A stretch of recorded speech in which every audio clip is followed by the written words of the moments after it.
Welcome back to Trad Rod and Custom, guys. I'm Oliver, and today we'll be talking about my Model A Roadster, which you guys have not seen very often yet, our new TIG welder, a few other things. You're not going to want to miss it. Let's get into it.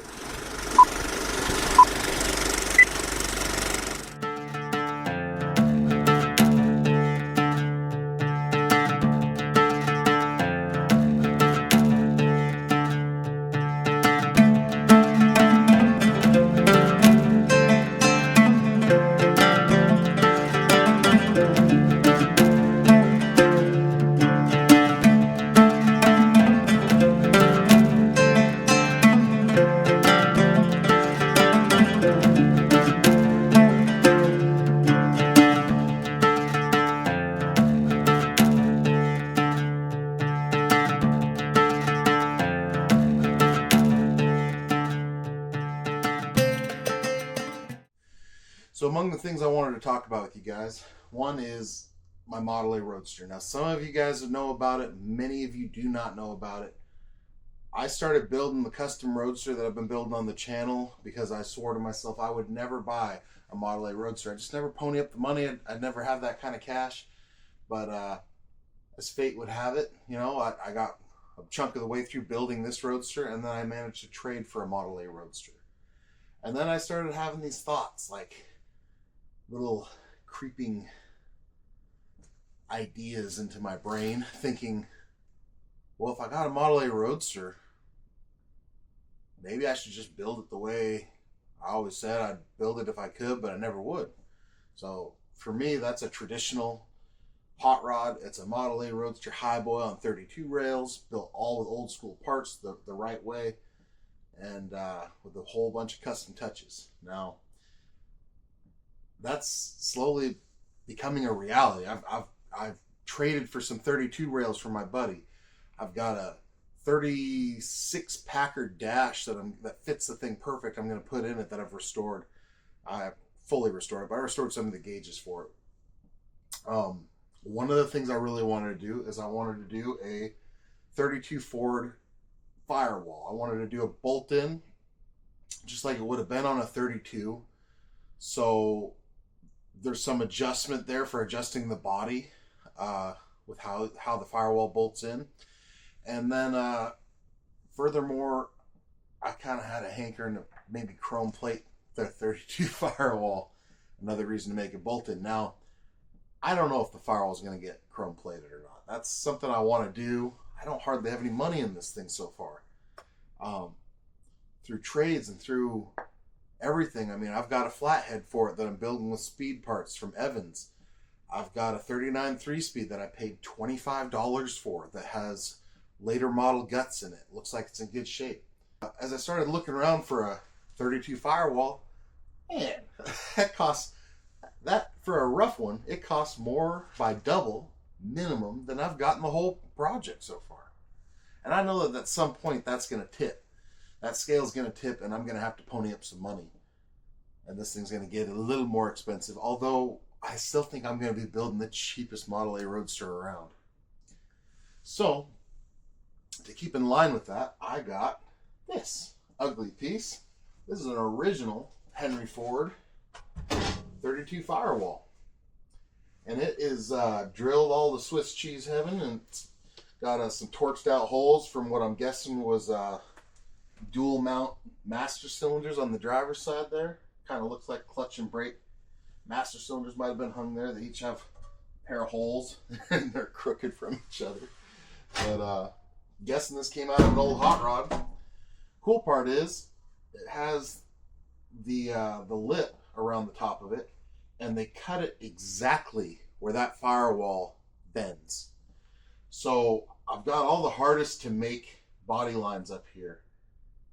So I was looking at this thing, and I got this thing for pretty dang cheap. I'm going to try to fabricate the rest of this. The rest of this is the bit that you don't typically see. It's lower and less important. I got a buddy down the street that has 2 or 3 33, 34 cabs. Now the firewalls on those are different. They protrude like a Model A. But from that bend down, they're very similar in a lot of ways. So I might use that as a template. I also might try to scare up a buddy. You know, I got a couple friends around that have 32s. So I might try to see about how many of those have original firewalls and try to template off of that. But either way, we got to weld up all these holes in this thing. I figure that's step one. One of the first things I wanted to do was go through and find out which holes were factory and which ones weren't. Surprise, surprise, not many of them were factory. These obviously are. There's 4 here for the fender tag that would have been here, the Ford Motor Company tag. There's a few of them that are factory, but things like this that are up in the bead are not. These are original, this is original, this is original, this is original. Some of these are like hole sawed in. It's something. But I'm excited to do it. I thought I'd bring you guys along for the ride, just kind of the first steps of cleaning this up and filling some of these holes. And then, yeah, we probably won't get the lower half fabricated in this video, but I thought I'd show you guys how I go about, you know, this kind of first step of cleaning and welding. And then I want to show you. We'll do that. We will do that. But before I stick this thing away, I want to get the rust off. I want to get the crust off. I want to get the holes filled. I want to spray a little primer on it. That's going to be challenging out here in the cold. But I just kind of like to get things to a certain point and then tuck them away, because so far everything for that car is ready to go. That car's going to be a fun and fast-paced build. Not cutting any corners, but it's going to be neat. And I've had a little secret goal for that Model A Roadster, and that is to debut it at the Grand National Roadster Show, the oldest running show. And we'll be giving you guys coverage of that 75th anniversary show this year in just a couple months, month and a half. Whew, it's coming up quick. But anyway, this won't be debuting in a month and a half. It's a couple years away. I got to finish this car first. I got to finish Dad's shoebox first. If you guys haven't seen the videos on those, go check them out. I got content on this shoebox, content on this Roadster, videos covering the entire build on this custom Roadster we've been working on in here. And Dad's shoebox, we're going to do the body swap on. That is going to be absolutely killer. It's going to be a lot of fun. But anyway, let's get chomping on this thing. So a couple of my go-tos when I'm cleaning up metal like this, getting it ready to work on. Of course, my 90-degree air tool, the roll lock on it. Those work great. But I also really just like these purple, what do you call them, Brillo deals. These just have a tendency not to take metal material away, which is really helpful when you're working with older stuff and you can't really afford to lose any more material. I also really like the bristle brushes that you can put on the roll locks. I have one of those in the house actually that I just got in, and I actually really like saving those for using on head surfaces. So I think that brand new one's probably going to get used on the heads of the flathead first, but then we may use that in some of these corners. We'll see, and around things. So Brillo, our awesome Coast safety glasses, lighted. Let's get to work.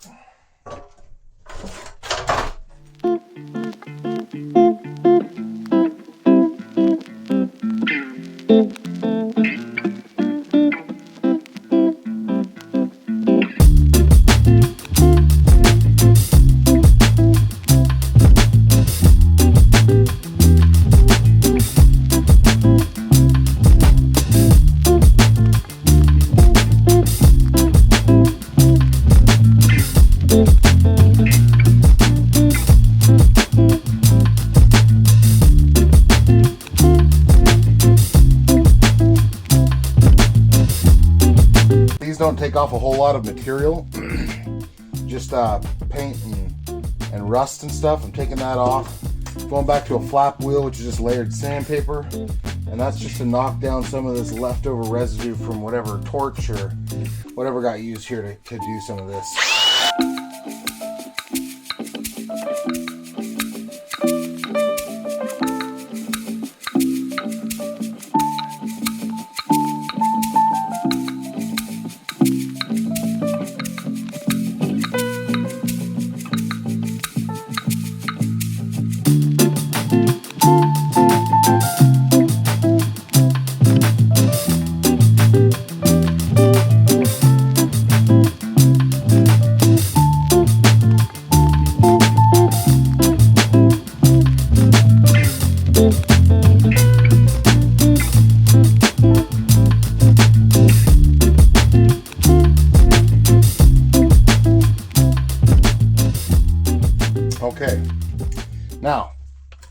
as I'm sure you guys have gathered, I'm going to do one side then the other, just to kind of do a little before and after comparison for you guys. So now that I've knocked some of this down, I can see a lot of the damage now that actually exists. There's a pretty good dent there. This has been punched in. Looks like they actually used a punch and a hammer just to knock a hole in there. And then all these holes. So I was originally thinking, you know, as I showed you guys, I was going to leave a lot of the factory holes. And I am going to leave some factory holes. I'll leave these guys, this one, probably these two. But a lot of the extra holes, all this stuff, it's just going to get filled. I want to patch all this damage up here, you know, even though it's part of the cool history that this was on a hot rod with hanging dual master cylinders, you know. It's not what I'm building. So for that reason, we're going to just start repairing a little bit here. So right here is the first one I'm going to work on. And what I need to do, myself a nice elevated little spot to tap on there. I need to just start kind of getting this pushed back in.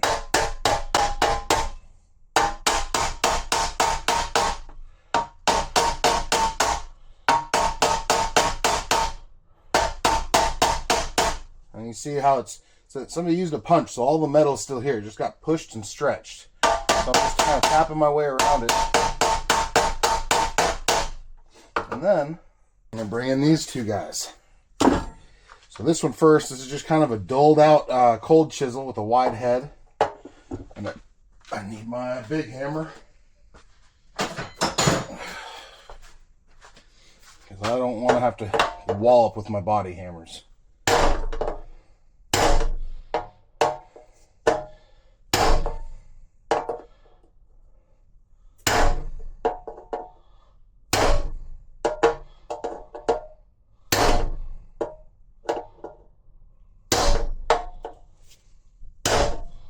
You can see I'm still using direction. I'm not just going down, I'm pushing.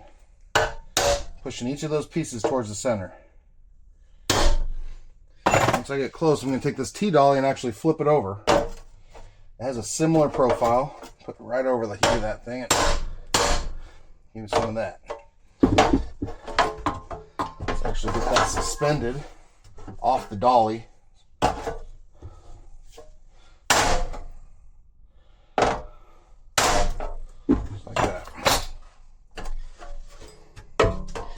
Take a look from this side and you can see that we're making some progress there.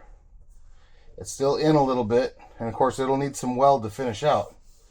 But that has come, I mean, that was a hole a second ago. So, next we'll take that T-dolly and drop it into our vise.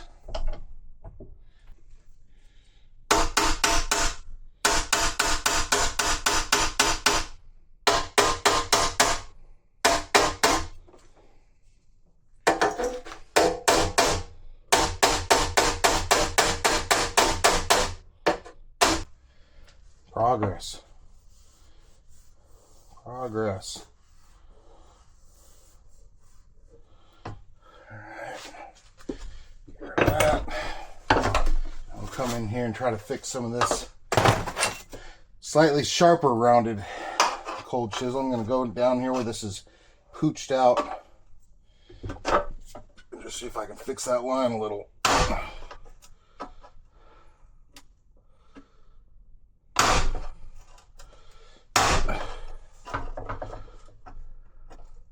Tucking it back where it was.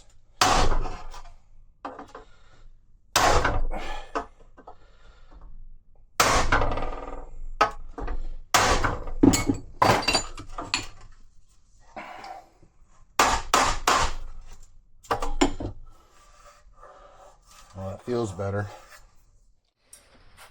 I would use a copper backer for welding shut smaller size holes. Of course, holes this size are going to get little plugs made for them, but I can't find my copper backer today, so I'm going to use brass. And you got to be really careful with brass, because heating up brass too much can put off a gas that is poisonous. So use caution. I'm going to slip that behind here. These first ones we're going to hit are these ones right here.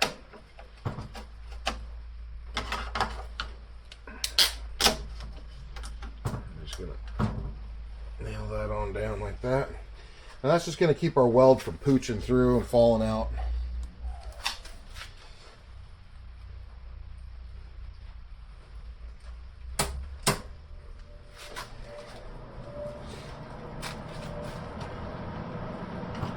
The ground hooked up.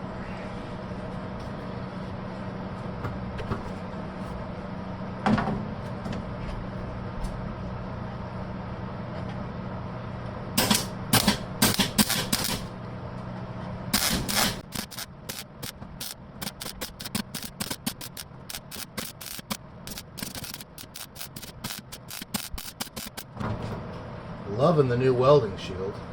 It's working great. Get that shut down. You guys can see that piece of brass doesn't stick at all.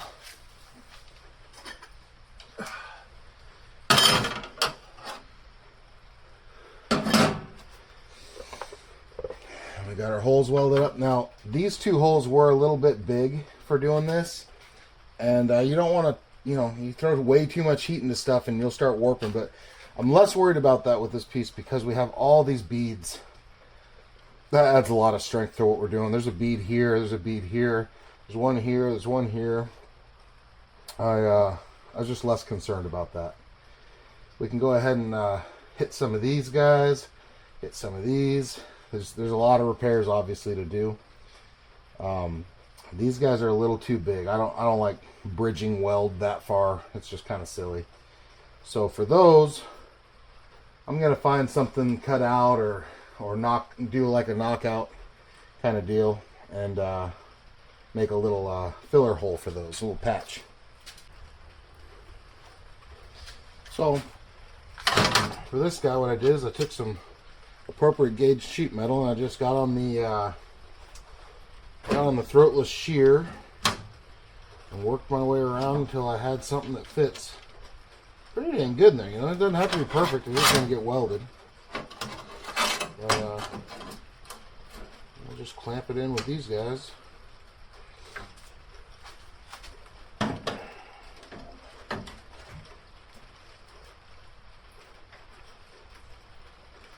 And we can tack it on in.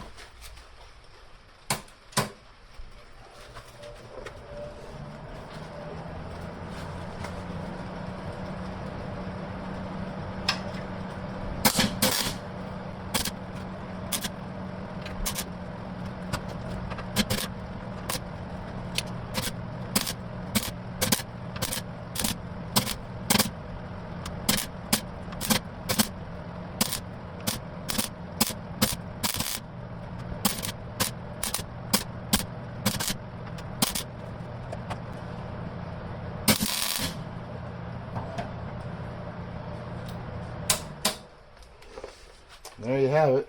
You just get that filled in and then we'll flap wheel all this stuff down and it'll be like new. I'm going to hit a couple more of these real quick and then we'll hit the flap wheel and I'll just kind of give you guys an idea what this can look like with not a whole lot of effort. Or skill.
kind of gives you an idea.